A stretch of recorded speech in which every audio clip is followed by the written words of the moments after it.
जय हिंद, वंदे मातरम। मेरा नाम सुबुही खान और एज़ यूजुअल लेट नाइट आप लोगों के साथ लाइव आई हूँ। एक टॉपिक बहुत दिनों से हम लोग देख रहे हैं टीवी डिबेट्स पर, तबलीगी जमात। आए दिन टीवी डिबेट्स पे इस पे चिल्ला चिल्ला के लड़ाई तो हो ही रही है और हम सभी लोग जानते हैं कि क्या सब्जेक्ट है, क्या हुआ है देश में, क्यों उनके बारे में बात हो रही है। लेकिन मुझे लगा कि प्रॉब्लम के बारे में तो बात बहुत हो गई, आज थोड़ा सॉल्यूशन के बारे में बात करी जाए। एक्चुअली थोड़ा जानना बहुत ज़रूरी है कि क्या उनका बैकग्राउंड है या इस तरह का जो हरकत हुई है देश के अंदर वो क्यों हुई है। और ये सवाल सभी लोगों के दिमाग में आ रहे हैं, समाज के दिमाग में, सभी भारतीयों के दिमाग में आ रहे हैं, ना ही सिर्फ मेरे दिमाग में, ना ही सिर्फ आपके दिमाग में और ना ही किसी एक स्पेसिफिक कम्युनिटी पंथ के दिमाग में। हिंदू, मुस्लिम, सिख, ईसाई सबके दिमाग में बहुत तरह के सवाल हैं, तो उसके बारे में कुछ बात करते हैं। तो देखिए, तबलीगी जमात के जो इस्टेब्लिशमेंट है वो कब हुआ, क्यों हुआ, उसके बारे में बात करने से पहले मैं सबसे पहले उनके कुछ सवालों के जवाब देना चाहूँगी, क्योंकि उनके जो लॉयर्स हैं, उनके जो स्पोक्स पर्सनस हैं, मेरे साथ बहुत सारी डिबेट्स में बैठे हैं, उनके आइडेंटिकल सबके कुछ सवाल हैं जो हर डिबेट में वो रिपीट कर रहे हैं। डिबेट्स में क्योंकि बहुत चिल्लम चिल्ली होती है तो सारे सवालों के जवाब एकदम सिस्टमैटिकली और आराम से नहीं दिए जा पाते हैं, तो मैं एक एक करके उनके सवाल कवर करना चाहूँगी। सबसे पहले तो वो एक उनका जो फेवरेट कार्ड है, विक्टिम कार्ड, जो आजकल वीज़ा मास्टर कार्ड से भी ज़्यादा चलता है, उस विक्टिम कार्ड को खेलते हुए वो ये बोल रही हैं कि हमें टारगेट क्यों किया जा रहा है, तबलीगी जमात को टारगेट क्यों किया जा रहा है। तो उनसे कोई ये पूछे कि आपको टारगेट कौन कर रहा है। आपको टारगेट हम भारतवासी कर रहे हैं, जहाँ पे आपका इस्टेब्लिशमेंट 1925, 1926 में आप इस्टेब्लिश हुए थे इस हिंदुस्तान में, तब से लेके आज तक आप इंडिया में ऑपरेट कर रहे हैं और पूरे वर्ल्ड वाइड फैल चुके हैं। हम लोग आपको टारगेट कर रहे हैं। और या जो निज़ामुद्दीन इलाके में आपका जो हेड ऑफिस है वो ऑलमोस्ट 100 साल से आपका हेड ऑफिस चल रहा है, तो आपके ऊपर आज तक कभी किसी ने उंगली नहीं उठाई, कभी किसी ने कोई सवाल नहीं किया, तो हम लोग आपको अचानक से टारगेट कर रहे हैं। कभी कभी सोचिए, इंट्रोस्पेक्शन करिए कि क्यों करेंगे हम आपको टारगेट, जब हमने आपको इतने सम्मान के साथ इतने सालों से अपने देश में सारा ही कुछ, आपके धर्म का प्रचार प्रसार सब कुछ करने दिया है। कभी कोई सवाल नहीं उठाया, कभी कुछ जानने की कोशिश नहीं करी। या फिर आपको लगता है कि आपको एक स्पेसिफिक गवर्नमेंट टारगेट कर रही है, क्योंकि एक ये नैरेटिव बना दिया गया है स्पेशली मुसलमानों के दिमाग में कि बीजेपी आरएसएस मुसलमानों के खिलाफ है। वो एक अलग टॉपिक है, वो लंबा टॉपिक पे, उस पर आज मैं बात नहीं करूंगी, लेकिन सिर्फ एक एग्जांपल देना चाहूंगी कि यही तबलीगी जमात का 2018 में यूपी में एक बहुत बड़ा इज्तिमा हुआ था, जिसमें तकरीबन 10 लाख मुसलमान ऑल ओवर द वर्ल्ड से आए थे। और यही बीजेपी गवर्नमेंट, जो इनके हिसाब से सो कॉल्ड एंटी मुस्लिम है, तथाकथित तौर पे मुसलमानों के खिलाफ है, उन्होंने आउट ऑफ द वे जाके स्पेशल अरेंजमेंट्स किए थे। योगी जी की गवर्नमेंट ने स्पेशल ट्रेन्स चली थी कि इनको किसी तरह की कोई परेशानी ना हो। पुलिस एडमिनिस्ट्रेशन को स्पेशल इंस्ट्रक्शंस थे कि जमातियों को कोई परेशानी नहीं होनी चाहिए। और एक बड़ा इंटरेस्टिंग एग्जाम्पल दूं कि जुमे के दिन, फ्राइडे की नमाज वाले दिन, क्योंकि जाम में कहीं ये लोग फंस गए थे, बहुत ज़्यादा तादाद में लोग थे, तो शिव मंदिर के दरवाजे खोल दिए थे हिंदुओं ने जुमे की नमाज कराने के लिए, तबलीगी जमात वाले लोगों के लिए। तो जो मुस्लिम्स आज ये बोल रहे हैं कि हमें टारगेट किया जा रहा है, उन्हें शर्म से डूब मरना चाहिए, डूब मरना चाहिए शर्म से आपको, कि आपको सर आंखों पे बैठाया जाता है, आपके सामने नतमस्तक हुआ जाता है, आपके सामने बिछ जाते हैं ये देशवासी, तब आपको बहुत अच्छा लगता है। और आपकी गलती को अगर गलती कह दिया तो आपको बहुत बुरा लग रहा है। दूसरा सवाल ये उठा रहे हैं कि आप मंदिरों को तो कुछ नहीं कह रहे हैं, मंदिरों में लोग फंसे होते हैं और मरकज में लोग छुपे हुए हैं, ये उनके वर्ड्स है जमातियों के। तो देखिए, झूठ के पांव नहीं होते।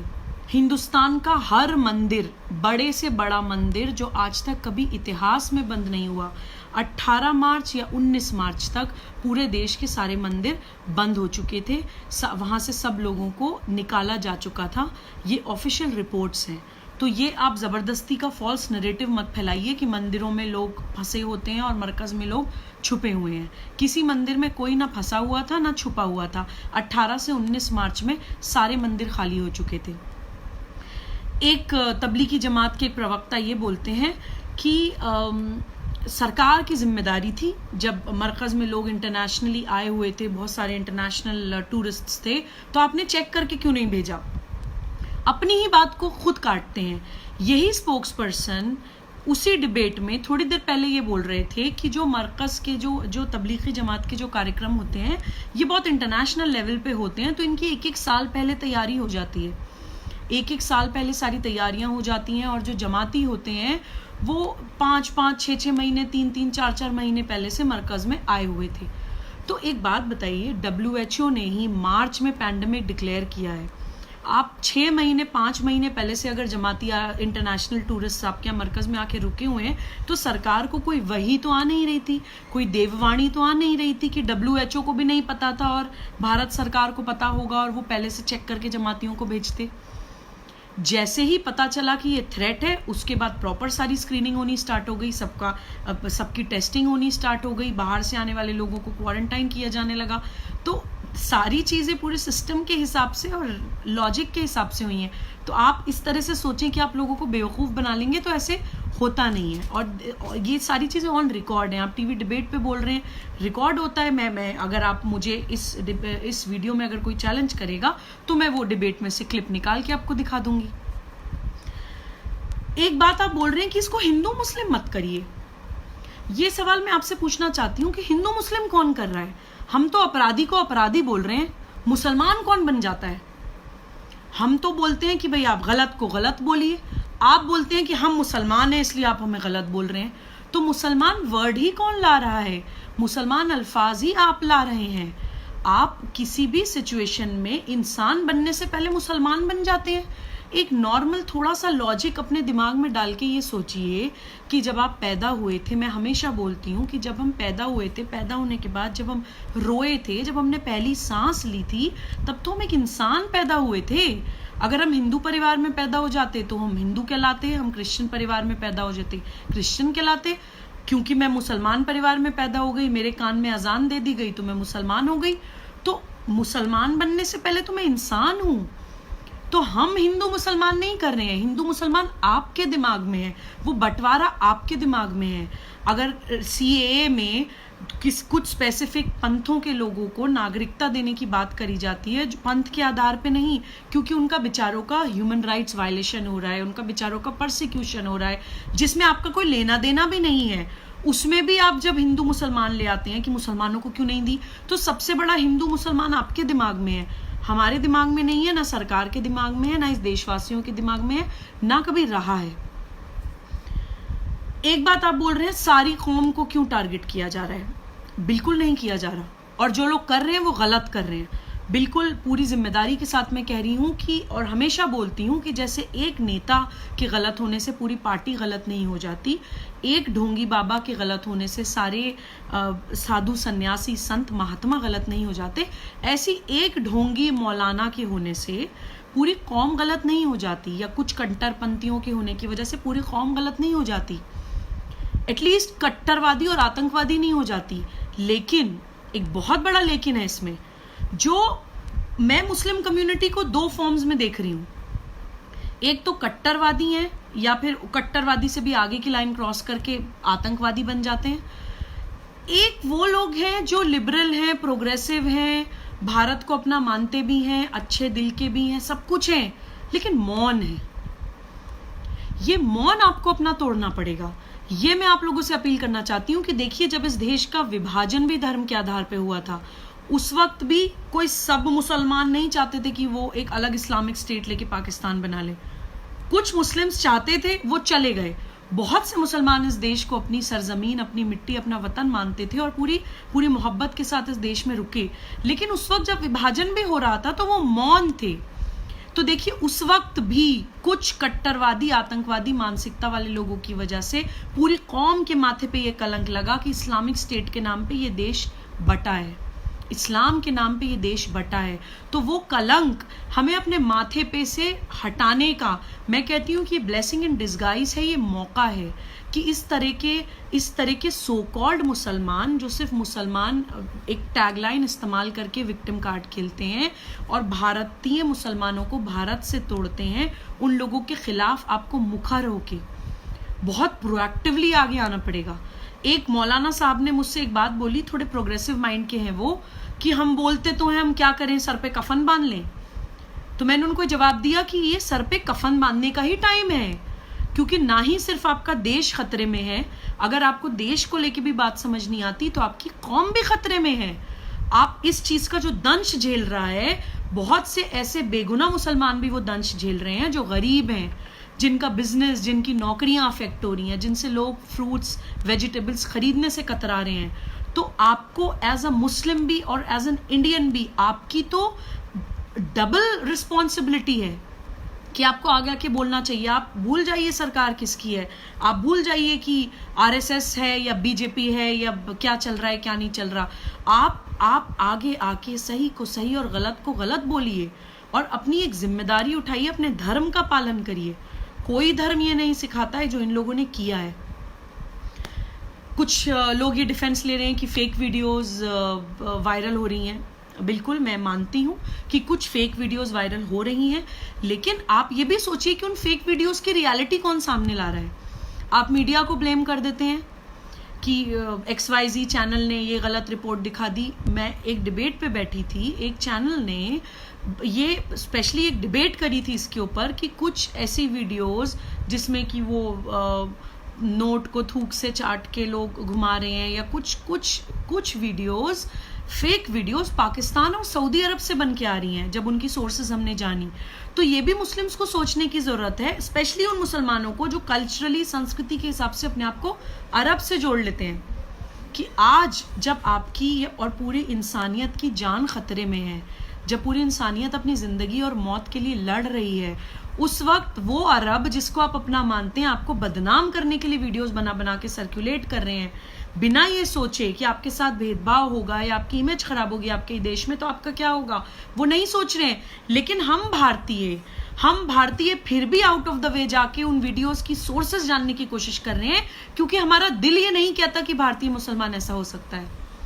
हमने अशफाकुल्ला खान को भी देखा है, हमने APJ कलाम को भी देखा है, हमने ब्रिगेडियर उस्मान को भी देखा है, हमने इब्राहिम गार्दी को भी देखा है।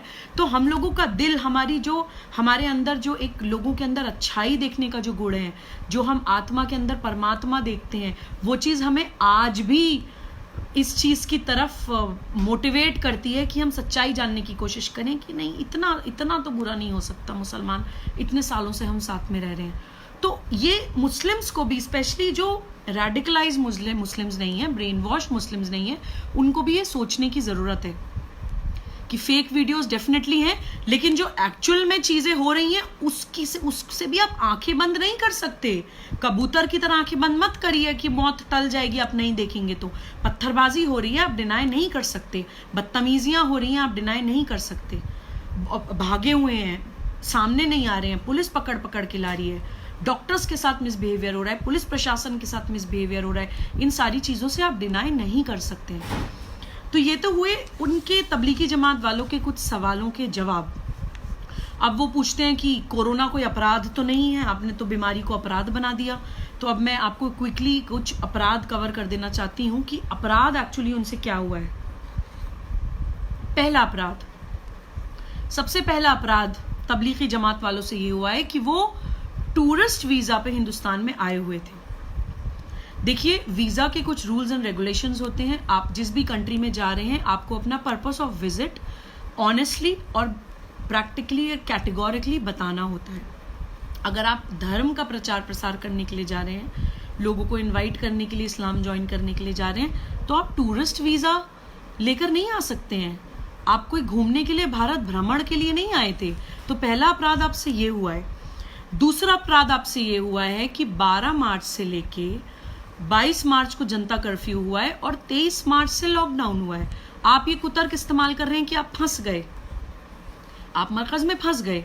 तो 12 मार्च से स्टेट गवर्नमेंट, दिल्ली सरकार और केंद्र सरकार द्वारा बार बार गाइडलाइंस इशू की जा रही थी। पहले बोला गया 50 से ज़्यादा लोग जमा मत होइए, फिर बोला गया 20 से ज़्यादा मत जमा होइए, फिर बोला गया 5 से ज़्यादा जमा मत होइए, लेकिन आपने किसी भी गाइडलाइन को फॉलो नहीं किया। ना आपने दिल्ली की गाइडलाइंस को फॉलो किया, ना ही आपने केंद्र की गाइडलाइंस को फॉलो किया। आपने लगातार वायलेट किया स्टेट एंड सेंट्रल गाइडलाइंस को।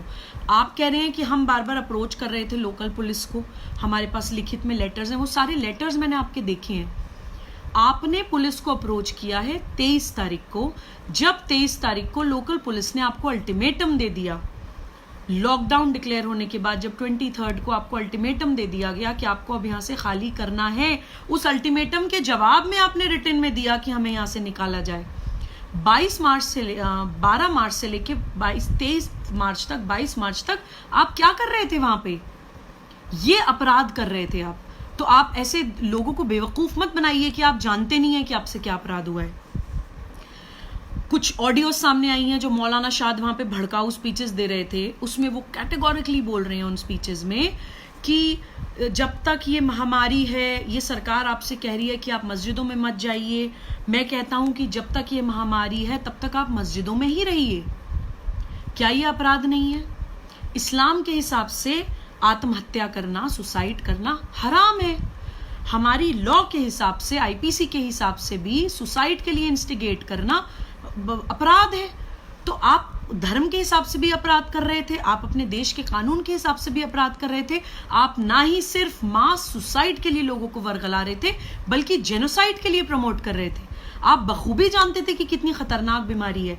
अगर आप आज ये इन मौलाना शाद के खिलाफ गैर इरादतन हत्या का मुकदमा दर्ज हुआ है, मुझे लगता है कि इरादतन हत्या का मुकदमा इनके खिलाफ दर्ज होना चाहिए, क्योंकि इनका इरादा नहीं था। ये हम कैसे कह सकते हैं? अगर ये सही में ये मानते थे कि अल्लाह मालिक है, कोरोना इतनी खतरनाक बीमारी नहीं है और नमाज पढ़ने से और मस्जिदों में बैठने से कोरोना नहीं लगेगा, तो अगर वाकई में इनकी ये मान्यता थी, तो आज मौलाना शाद भगौड़े बन के क्वारंटाइन में क्यों छुपे हुए हैं? Why is he on quarantine now? उनको तो नमाज पढ़ लें, जाके मुसल्ले पे बैठ जाएं, मस्जिद में बैठ जाएं, क्या जरूरत है उनको क्वारंटाइन की? तो उनका जो मैलिफाइड इंटेंशन है और उनके डबल स्टैंडर्ड साफ पता चल रहे हैं कि वो जानते थे कि ये इतनी बड़ी थ्रेट है कि इससे लोगों की जान को खतरा है, लेकिन उन्होंने जानते बूझते मानव बम बना के जमातियों को पूरे देश में फैलने दिया। ये भी उनसे अपराध हुआ है। जो जमाती भागे हुए हैं पूरे देश में जगह जगह, वो अब भी सामने नहीं आ रहे हैं। उनको पकड़ पकड़ के पुलिस को लाना पड़ रहा है। अरे आप मतलब आपको कोई फांसी पे चढ़ाया जा रहा है, आपको मारा पीटा जा रहा है, आपको इलाज के लिए आपके पास डॉक्टर्स की टीम, आपकी कॉन्टैक्ट हिस्ट्री पता करके आपके मोहल्लों में जाके डॉक्टर्स की टीम, जो कि आज की डेट में फरिश्ते हैं, फरिश्ते आसमानों में बैठे हुए फरिश्ते ही नहीं होते हैं, जो इंसान की भेष में आपकी मदद करने के लिए, आपकी जिंदगी बचाने के लिए आपके घर घर, आपके दर पे, आपके दरवाजे पे जो लोग आ रहे हैं, वो अल्लाह के भेजे हुए फरिश्ते हैं। आप उनके ऊपर पत्थरबाजी कर रहे हैं, आप पुलिस के ऊपर पत्थरबाजी कर रहे हैं, ये अपराध कर रहे हैं आप। और मौलाना शाद आगे आके उन लोगों को जैसे भड़का रहे थे मस्जिदों में जमा होने के लिए, ऐसे उन लोगों को मोटिवेट नहीं कर रहे हैं कि नहीं आप आगे आइए, अपने टेस्ट कराइए। ये बहुत बड़ा खतरा है, ना ही सिर्फ कौम को बल्कि देश को, पूरी दुनिया को, विश्व को, इंसानियत को नहीं बोलेंगे। ये अपराध कर रहे हैं। एक अपराध इन्हीं की भाषा में बताना चाहती हूँ जो ये कर रहे हैं, क्योंकि देश तो इन्हें समझ नहीं आता, इनको कौम समझ आती है, इनको उम्मत समझ आती है। ये रसूल की उम्मत को बदनाम कर रहे हैं, ये कौम को बदनाम कर रहे हैं, पूरी मुस्लिम कम्युनिटी को बदनाम कर रहे हैं, जो कि शायद वक्त आने पे, जब वक्त इनके हाथ से निकल जाएगा, तब शायद इनको एहसास होगा कि इन्होंने क्या किया है। एक और पॉइंट मैं डिस्कस करना चाहती थी आप लोगों से कि कुछ मुस्लिम्स, मैंने भी बैठ के एक दिन सोचा कि इतनी बेइज्जती जो अचानक से होनी स्टार्ट हुई है, आखिर क्यों? तो इसके ऊपर जब मैंने थोड़ा सा मनन किया तो मैंने ये सोचा, देखिए, एक तो झूठ के पाँव नहीं होते, हम सब जानते हैं, हर चीज़ का एक सैचुरेशन पॉइंट होता है, हम सब जानते हैं। हमारे जैसे इंसानों की कुंडलियाँ होती हैं, हमारे देश की भी अच्छी कुंडली चल रही है, अच्छा वक्त चल रहा है देश का, तो इसलिए एंटी नेशनल फोर्सेस सारी बेनकाब हो रही हैं हम लोगों के सामने, जो हम लोग स्पेशली यूथ जिन चीज़ों से बिल्कुल अनजान थे, हमें पता नहीं था, तो हम लोग सब जान रहे हैं कि हमारी नाक के नीचे कितनी ज़्यादा एंटी नेशनल फोर्सेस ऑपरेट कर रही थी और हम लोग सो रहे थे, तो हमें जगाने के लिए थोड़ा ये चीख पुकार ज़रूरी थी। तो खैर जाग गए हैं, जब जागो तब सवेरा। बेइज्जती किसी भी समाज की तब होती है जब वो अपने इतिहास से अनजान होता है। ये हमारे साथ एज हिंदूज भी हुआ है, हम अपनी हिस्ट्री को भूल गए, हमने अपने इतिहास को पुराण मान लिया, माइथोलॉजी मान लिया, मिथ, माइथोलॉजी मतलब मिथ कि कभी थे भी या नहीं थे। हिस्ट्री, इतिहास is always backed by evidence. तो श्री राम हमारे इतिहास थे, श्री कृष्ण हमारे इतिहास थे, लेकिन हमने पूरी जिंदगी ये मान लिया कि अच्छा पुराण होंगे, कभी सोचा नहीं, दिमाग नहीं लगाया। और हम जय श्री राम के नारे तो लगा देते थे, लेकिन हमने कभी श्री राम के चरित्र को समझा नहीं। श्री राम का मतलब क्या है, रामत्व का मतलब क्या है, वो आइडियोलॉजी क्या है हमारे देश के लिए, हमने कभी नहीं जाना। तो उसका भुगतान हमें ये भुगतना पड़ा कि सारी एंटी नेशनल फोर्सेस हमारे ऊपर इतना हावी हो गई कि हमारा मनोबल तोड़ दिया गया, हमारा स्वाभिमान तोड़ दिया गया, हमारा आत्मसम्मान तोड़ दिया गया, हमारी सारी नॉलेज, हमारी ज्ञान परंपराएं खत्म कर दी गई। और सालों तक, सदियों तक श्री राम अपने देश में, अपने मुल्क में, अपने वतन में बेइज्जत हुए। टीवी डिबेट्स पे मखौल उड़ाया गया कि श्री राम एग्जिस्ट भी करते हैं या नहीं, उनके अस्तित्व पे सवाल उठाए गए। उसके पीछे मैं सबसे बड़ा रीजन ये मानती हूँ कि हम अपने इतिहास से, अपने शास्त्र, अपनी संस्कृति से अनजान थे। गलती हमसे हुई थी, लेकिन अब हिंदू समाज जाग गया है, अब यही गलती मुस्लिम समाज से भी हुई है। तो ये भी मैं आपको बोलना चाहती हूँ कि बेइज्जती हो रही है, आपको बुरा भले ही लग रहा है, अगर आप कट्टरवादी नहीं हैं, आप वाकई में इस्लाम, अल्लाह के इस्लाम पे, रसूल के इस्लाम पे चलना चाहते हैं, आपको अगर दिल से बुरा लग रहा है तो थोड़ा इंट्रोस्पेक्शन करिए कि आप इस्लामिक हिस्ट्री के बारे में कितना जानते हैं। थोड़े समय पहले तक मैं भी नहीं जानती थी, बहुत अनजान थी। थोड़ा सा बैकग्राउंड मैं आपको इसके बारे में ये देना चाहती हूँ कि प्रॉफिट मोहम्मद सल्लल्लाहु अलैहि वसल्लम के मेल जो बेटे थे, मेल चिल्ड्रन बचते नहीं थे, सरवाइव नहीं करते थे। तो उनकी डेथ के बाद, जब उनका इंतकाल हुआ, तो उनकी वफ़ात हुई, तो उसके बाद उनकी विरासत को लेके एक क्वेश्चन उठा कि हुजूर सल्लल्लाहु अलैहि वसल्लम की विरासत कौन संभालेगा। तो उस विरासत को लेके दो कैंडिडेट्स के बीच कंफ्यूजन था कि किसको बनाया जाए। एक थे हज़रत अली, जो प्रॉफिट मोहम्मद सल्लल्लाहु अलैहि वसल्लम की बेटी बीबी फातिमा के शौहर थे। वो प्रॉफिट मोहम्मद के कज़न भी थे और प्रॉफिट मोहम्मद के दामाद भी थे, क्योंकि बीबी फातिमा के हस्बैंड थे। एक कैंडिडेट थे विरासत के लिए अबू बकर। अबू बकर प्रॉफिट मोहम्मद के कंपेनियन, क्लोज कंपेनियन थे, और प्रॉफिट की जो वाइफ थी हज़रत आयशा, उनके फादर भी थे, यानी कि प्रॉफिट के ससुर भी थे। तो इन दोनों में कि हज़रत अली बने या अबू बकर बने, इनके बीच में एक डाउट था कि कौन बने। तो उस पर बहुत स्ट्रेसफुल सिचुएशन रही, एक टेंस्ड, एक माहौल रहा, और फिर फाइनली ये डिसाइड हुआ कि अबू बकर प्रॉफिट मोहम्मद की विरासत लेंगे, विरासत संभालेंगे। हालांकि हज़रत अली उनके कज़न थे, तो उनके ब्लड से भी रिलेटेड थे, प्लस बीबी फातिमा उनकी बेटी थी।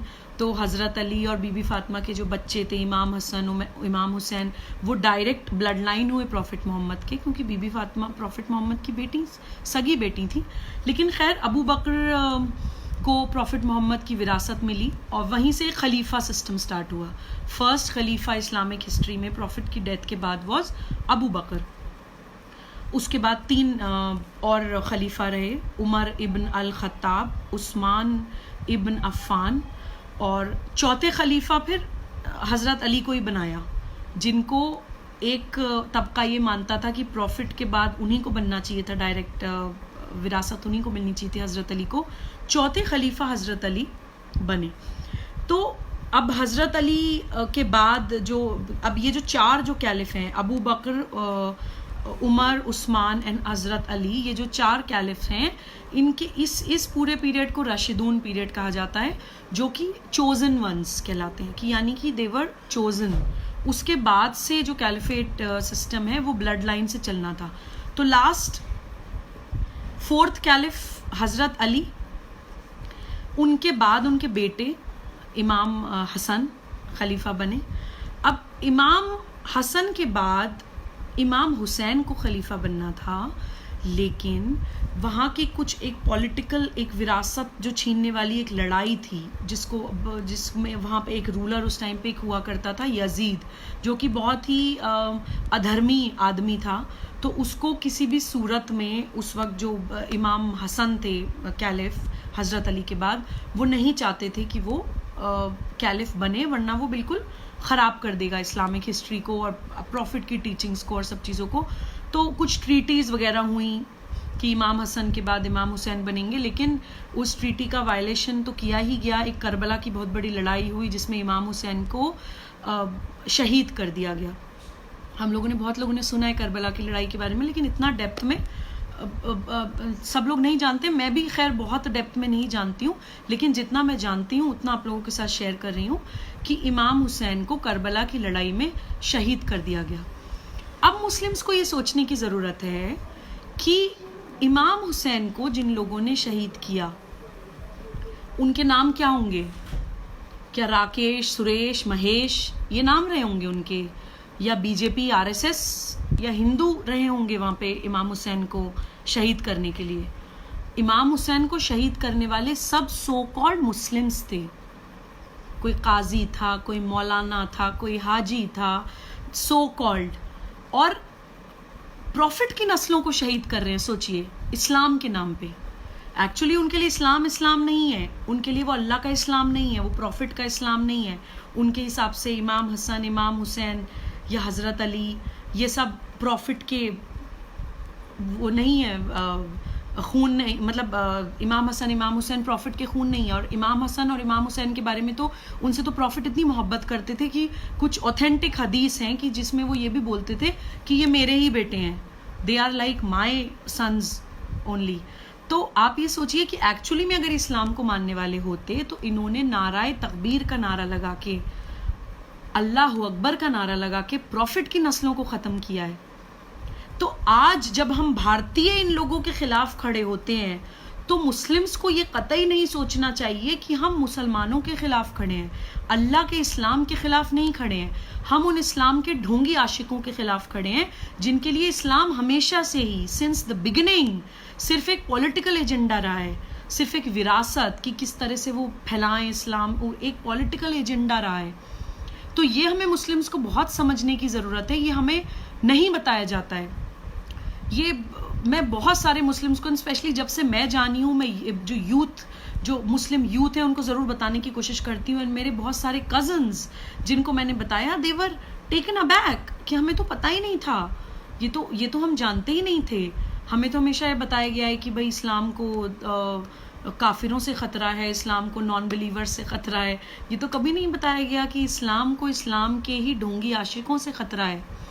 तो ये हमें समझने की ज़रूरत है कि जब भी इन लोगों को चैलेंज किया जाता है, आप ये कतई मत सोचिए कि मुस्लिम्स को एज कम्युनिटी या अच्छे स्पिरिचुअल मुस्लिम्स को या प्रॉफिट के रास्ते पे चलने वाले मुसलमानों को या अल्लाह के रास्ते पे चलने वाले मुसलमानों को चैलेंज किया जाता है या उनको टारगेट किया जाता है। ऐसा कभी भी इस देश में नहीं हुआ। आप पूरी हिस्ट्री उठा के देख लीजिए, इस देश में कभी भी मुसलमानों के साथ, इतिहास उठा के देख लीजिए, कभी मुसलमानों के साथ बुरा नहीं हुआ है। खैर, एक और इम्पॉर्टेंट एस्पेक्ट मैं इस वीडियो में कवर करना चाहती हूँ, वो ये है कि अब इन लोगों को पॉलिटिकल इस्लाम का एजेंडा चलाना था। ये मैं आपको उस वक्त से ही बता रही हूँ जो इन लोगों ने अपना किस तरह से इन्होंने फैलाया है। इन लोगों को एक पॉलिटिकल एजेंडा बनाना था कि हर जगह इस्लाम, अल्लाह का नाम लेके इस्लाम फैलाएंगे और हम लोगों के ऊपर राज करेंगे, जिसको मैं धर्म सत्ता बोलती हूँ। और ये धर्म सत्ता और राज सत्ता का फिर जब पॉलिटिकल पार्टीज़ के साथ अमेलगमेशन होने लगा तो फिर दोनों मिलके काम करने लगी। तो खैर, इन्होंने कुछ थ्योरीज गढ़ी। सबसे पहली थ्योरी इन्होंने ये गढ़ी कि इस्लाम खतरे में है।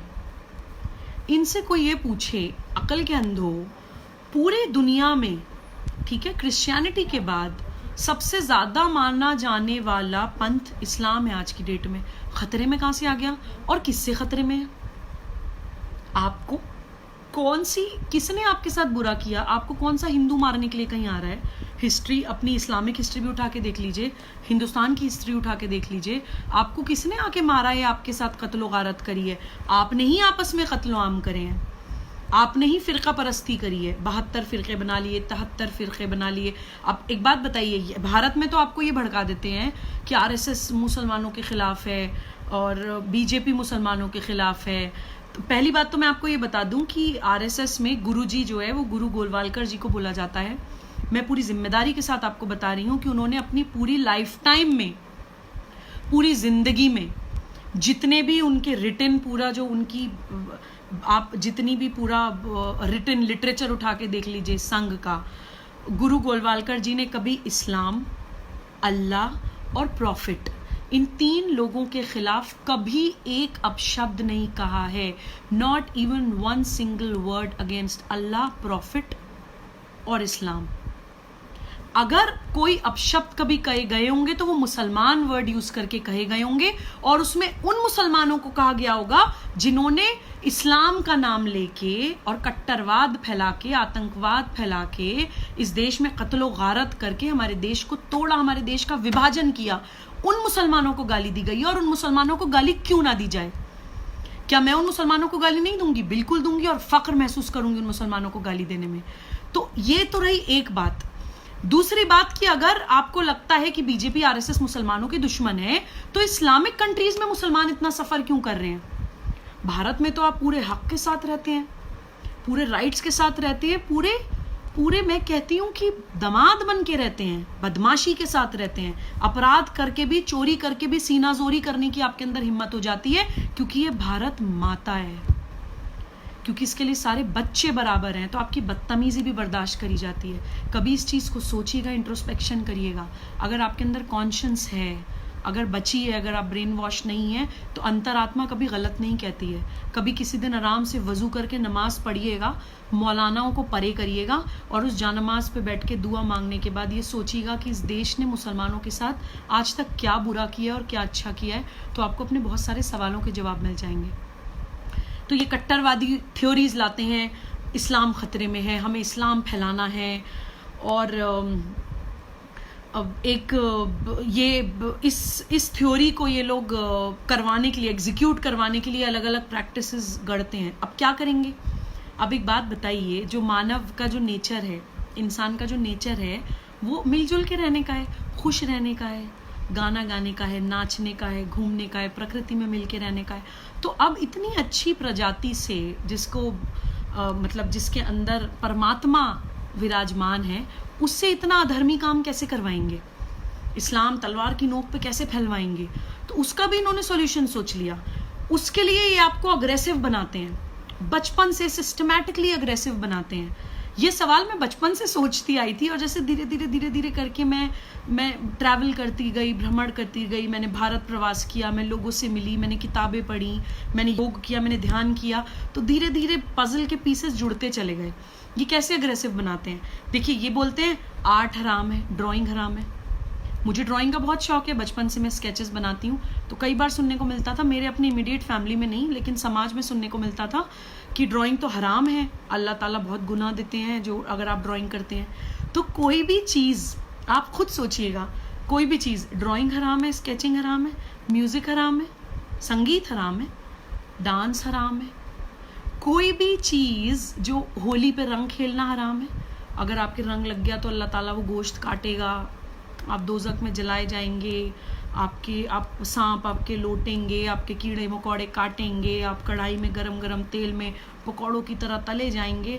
ये अल्लाह के अल्फाज तो नहीं हो सकते। I am sorry, I refuse to believe कि वो क्रिएटर, वो रब्बुल आलमीन, जो पूरी दुनिया का मालिक है, उसने भारत क्या, पूरी दुनिया, पूरी यूनिवर्स का मालिक है, वो उसके अंदर इतनी ईगो, उसके अंदर इतना अहंकार होगा कि जो मैं बोलता हूँ, जैसे मैं बोलता हूँ वैसे ही लेटर एंड स्पिरिट में फॉलो करो, वरना तो तुम्हारे साथ मैं ऐसे करूँगा। तो हर वो चीज़ डराते ही इसलिए एक मुस्लिम बच्चे को बचपन से एक फियर साइकोसिस क्रिएट करके उसको बड़ा किया जाता है, अग्रेसिव बनाया जाता है, डरा हुआ बनाया जाता है। कोई भी डरा हुआ इंसान, आप सांप को ही देख लीजिए, आप वैसे सांप आपको कुछ नहीं करेगा, लेकिन जब उसको खतरा महसूस होगा आपसे, जब वो डरा होगा तो आपको डसेगा फौरन। तो एक तो डर डाल दीजिए दिमाग में और अग्रेशन डाल दीजिए दिमाग में, तो आपने एक प्रॉपर पैकेज बना दिया अपना इस्लामिक एजेंडा और अपना पॉलिटिकल इस्लाम फैलाने का। हर वो चीज जो इंसान को आध्यात्मिक मोड में लेके जाएगी, हर वो चीज जो इंसान को खुश कर देगी, एक अच्छे सेलिब्रेशन उत्सव वाले मूड में ले जाएगी, वो हराम है। तो इस तरह से ये एक मुसलमान बच्चे को deliberately step by step aggressive बनाते हैं। बहुत सारे मुसलमानों के दिमाग में, बहुत सारे मुस्लिम यूथ के दिमाग में ये सवाल आता होगा कि उनका दिल चाहता है ड्राइंग करने का, आर्ट का मन करता है, उनका डांस करने का मन करता है, उनका भी मन करता है कि दूसरे लोगों की तरह मूवीज देखें, डांस करें, सेलिब्रेट करें। वो क्यों इतना बंद के और इतना ऑर्गेनाइज्ड फॉर्म में डूज एंड डोंट्स, हराम हलाल की इतनी लंबी लिस्ट, कोई नहीं जीना चाहता। हर इंसान स्वतंत्रता के साथ जिंदगी अपनी जीना चाहता है, मर्यादा के दायरे में रह के, नो डाउट। और मर्यादा के दायरे में रहने के लिए हमारे अंदर कॉन्शियस नेचुरली होती है, बुद्धि हमें ऊपर वाले ने दी है। हम किसी संगठन या पार्टी या किसी एजेंडा के तहत चाहे कैमरे पे आके कुछ भी बोलें, लेकिन हमें अंदर से सबको पता होता है कि क्या सही और क्या गलत है। वो विवेक, वो डिस्क्रिमिनेशन हर इंसान के अंदर नेचुरली ऊपर वाले ने दिया होता है। उस विवेक को खत्म करते हैं ये। अगर वो नहीं करेंगे तो इनका सारी दुकानें ही बंद हो जाएंगी। तो खैर ये इनकी प्रैक्टिसेस हैं। अब ये political agenda quickly wrap up करती हूँ। क्विकली नहीं, 2-3 और इम्पॉर्टेंट बातें बताना चाहती हूँ। एक ये वाला पॉलिटिकल इस्लाम का जो एजेंडा है, इसमें एक चीज कॉइन हुई, वहाबिज्म। वहाबिज्म में इन्होंने कुरान की वर्सेस को कट्टर वे में इंटरप्रेट करना स्टार्ट किया। अच्छा, कुछ लोगों को मैं और बताना चाहती हूँ, जब भी मैं इस तरह की वीडियोस बनाती हूँ मेरे पास ये क्वेश्चंस आते हैं कि सुबुही जी, कुरान में हमने ऐसी वर्स पढ़ी है जिसके अंदर ऐसे लिखा है कि काफिरों को मार दो, कुरान के अंदर हमने ऐसी वर्स पढ़ी है जिसमें ये लिखा है। तो देखिए, मैं आपको सबसे पहले तो ये बताना चाहती हूँ, कुरान में कहीं एक तो हिंदू वर्ड नहीं है, पहली चीज। दूसरी चीज, कुरान जिस वक्त उतारा गया उस वक्त वहां पे जंग का माहौल था, तो कुरान के अंदर कुछ स्पिरिचुअल वर्सेस हैं, कुछ स्पिरिचुअल पॉइंट ऑफ व्यू से वर्सेस हैं, कुछ एडमिनिस्ट्रेटिव पॉइंट ऑफ व्यू से हैं, कुछ पॉलिटिकल पॉइंट ऑफ व्यू से हैं, कुछ साइकोलॉजिकल पॉइंट ऑफ व्यू से हैं। तो कंटेक्स्ट समझने की बहुत जरूरत है। कट पेस्ट करके अगर कोई आपको कोई वर्स भेज देता है तो प्लीज किसी भी वर्स के ऊपर की कुछ वर्स और नीचे की कुछ वर्सेस जरूर हमें पढ़नी चाहिए कि किस कंटेक्स्ट में वो चीज बोली गई है। और जो भी धर्म ग्रंथ होते हैं, कोई भी धर्म ग्रंथ होते हैं, वो हमारी ह्यूमन इंटेलेक्ट से में समझने से काफी ऊपर की चीजें होती हैं। बहुत सारी चीजें इंट्यूशन से समझी जाती हैं। लिटरल सेंस में हमें उन चीज को, अगर हमें नेगेटिव लग रहा है, लिटरल सेंस में हमें नहीं लेनी चाहिए। उसके पीछे का हमें जब तक बहुत गहराई से हम प्रॉपर रिसर्च ना कर लें, प्रॉपर रिसर्च करने के बाद, प्रॉपर समझने के बाद अगर हमें कुछ गलत लगे तब हमें उसको गलत बोलना चाहिए।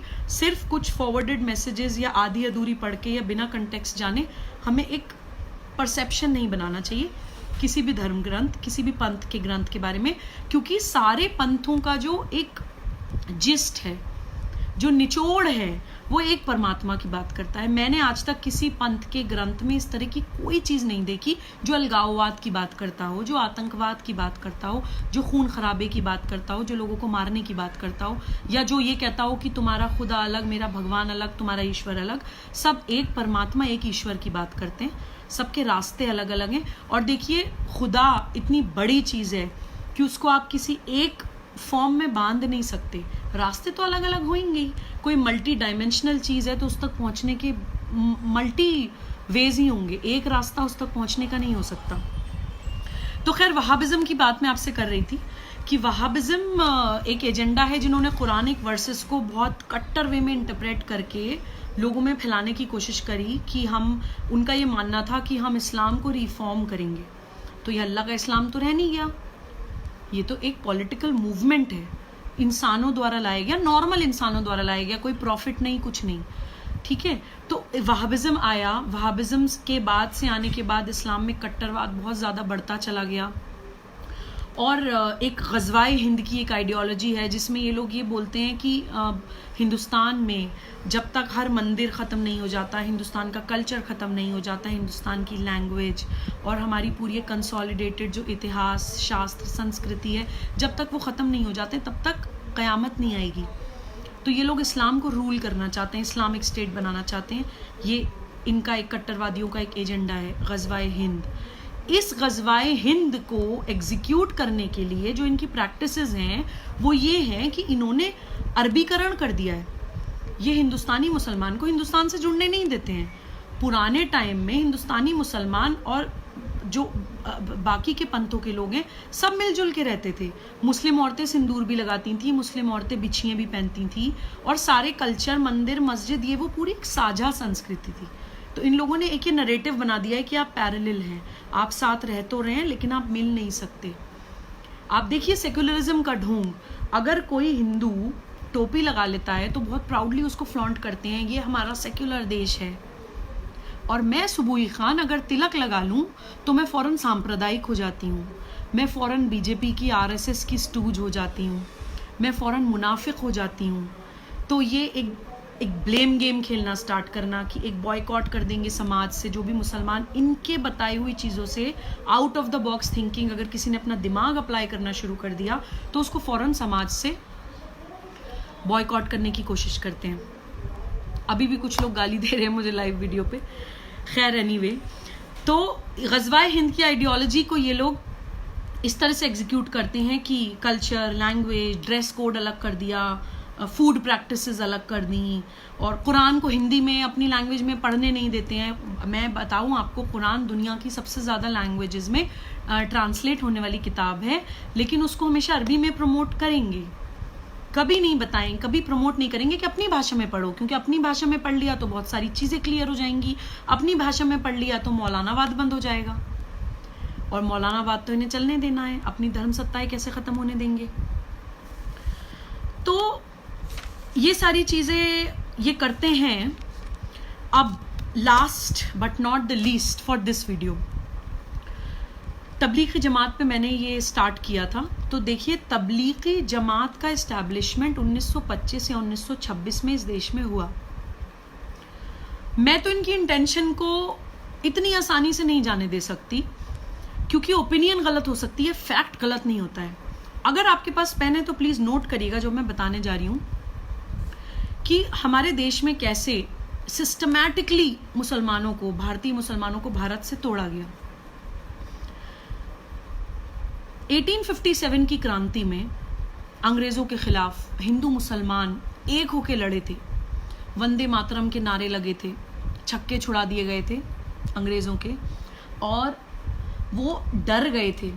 उन्हें ये पता चल गया था कि इनकी जो ये कलेक्टिव, जो इनकी एकता है वो इतनी ज़बरदस्त है कि अगर इनको एक नहीं किया गया, डिवाइड एंड रूल हमने बहुत लोगों ने सुना है, लेकिन डिवाइड एंड रूल का कॉन्सेप्ट क्या था एक्चुअली? डिवाइड एंड रूल यही था कि अगर इन लोगों को अलग नहीं किया तो हम इन पे बहुत लंबे टाइम तक राज नहीं कर पाएंगे।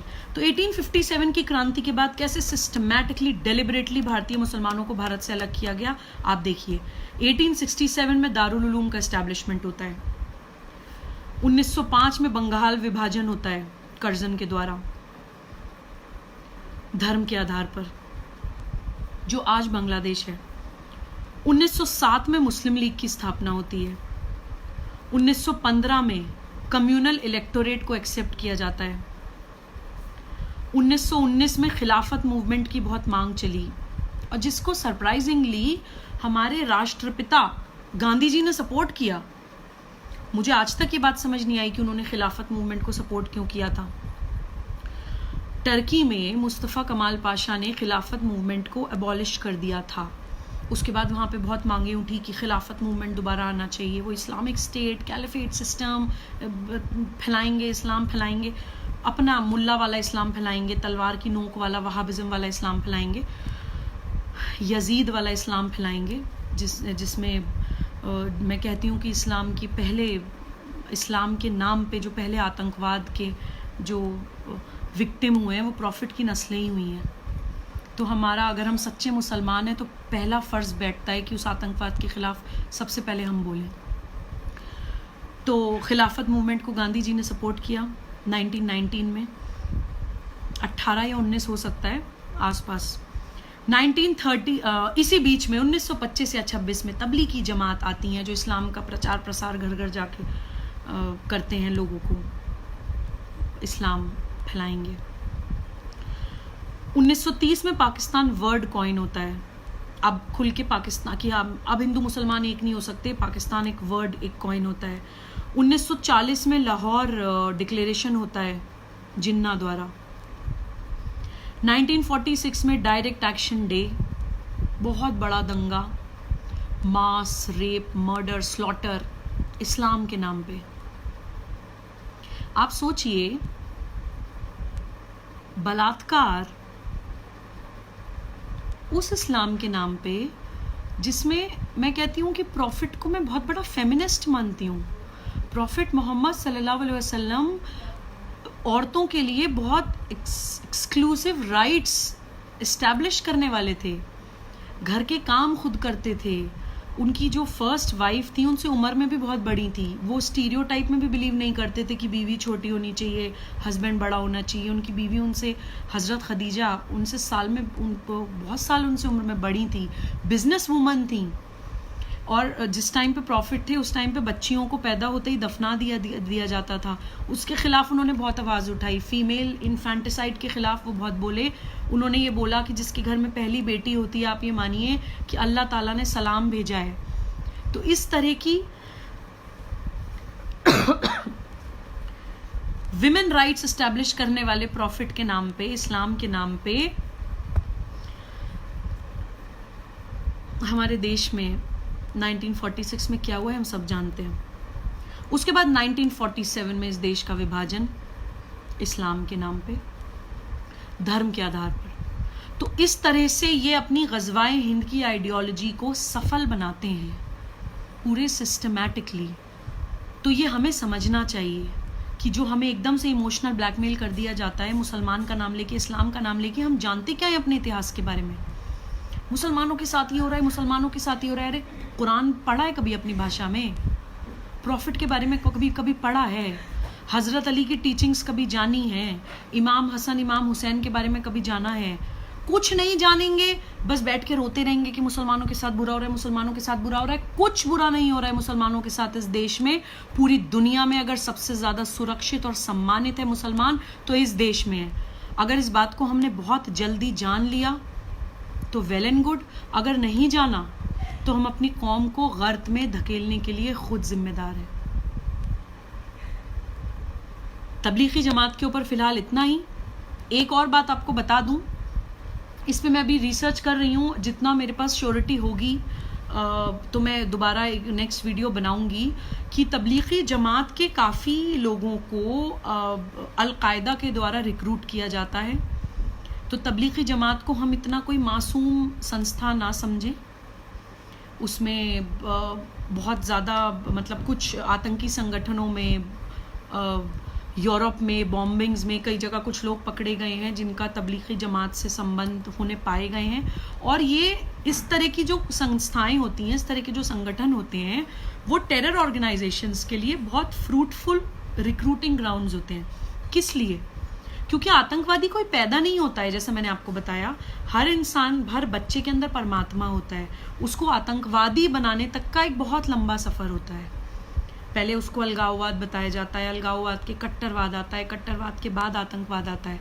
तो पहले आपको, तो जो आपको कट्टर बनाने की भी कोशिश करे या जो आपको अलग बनाने की भी कोशिश करे भारत से, भारतीयों से, तो आप तभी समझ जाइए कि आपको किस रास्ते पे लेके जा रहा है। तो किसी भी कट्टर संगठन के जो माइंड्स होते हैं वो आतंकी संगठनों के लिए बहुत फ्रूटफुल होते हैं। फाइन लाइन है कट्टरवाद और आतंकवाद में। वो ऑलरेडी कट्टर तो है ही, हल्का सा उनमें मसाला और भरिए तो आतंकवादी आपके लिए तैयार हैं, सुसाइड बॉम्बर्स। तो इसलिए थोड़ा सा हम समझें, जानें अपने इतिहास को। और अभी आजकल मैं एक पंडित दीनदयाल उपाध्याय जी की एक बड़ी अच्छी किताब पढ़ रही हूँ। उस नोट पे एक आप लोगों के लिए होमवर्क करने के लिए एक चीज़ छोड़ के जाती हूँ। नेक्स्ट वीडियो उसी सब्जेक्ट पे बनाऊंगी। उसमें मैंने पढ़ा नकारात्मक देशभक्ति और सकारात्मक देशभक्ति। किसी एक इंसान का विरोध करते करते कि हम किसी एक स्पेसिफिक चीज़ का विरोध कर रहे हैं, बस विरोध कर रहे हैं, वो है नकारात्मक देशभक्ति। अगर हम सिर्फ तबलीगी जमात को हटाओ, तबलीगी जमात को बैन करो, सिर्फ यही पढ़ रहे हैं। क्वारंटाइन में हम लोग, लॉकडाउन में सब लोग घर में हैं, तो तबलीगी जमात पे से, उस नेगेटिव कट्टर संस्था पे से अपना दिमाग हटाएं, शस्त्र और शास्त्र दोनों जरूरी हैं, हमें उनका विरोध भी करना है और सकारात्मक देशभक्ति की तरफ भी चलना है। अपने इतिहास, संस्कृति और शास्त्र को भी जानना है, अपने देश के पॉजिटिव्स भी जानने हैं, हमारे देश के जो रियल हीरोज हैं उनके बारे में भी जानना है। हमारे देश में अब जैसे तबलीगी जमात टाइप के, मौलाना शाद टाइप के अगर हम विलन्स को देख रहे हैं, तो हमारे देश में जो मुस्लिम हीरोज भी हैं उनके बारे में भी थोड़ा सा जाने।